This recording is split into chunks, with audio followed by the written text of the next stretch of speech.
ఆకలి మండిపోతుంది. ముందు అర్జెంటుగా వెళ్ళి హోటల్కి వెళ్ళి ఏమైనా తినాలి. చాలా ఆకలిగా ఉంది. ఆ డబ్బులు ఎంత చూసుకుంటాం. అయ్యో రూపాయి కూడా లేదే దీంట్లో. ఇప్పుడు ఎలా ఆకలి అయితే గంచేస్తుంది. డబ్బులు ఎన్ని డబ్బులు దేవుడా, నా ఆకలిని కనిపెట్టి నా కోసం డబ్బులు ఇచ్చావా తండ్రి. అబ్బో చాలా డబ్బులు. ముందు అర్జెంటుగా హోటల్కి వెళ్ళి కడుపు నిండా తినేసేస్తాను భోజనం.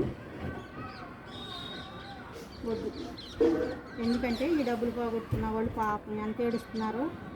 ఇంటికి వెళ్ళి ఖచ్చితంగా ఈ డబ్బులు వాళ్ళకి అందజేస్తాను.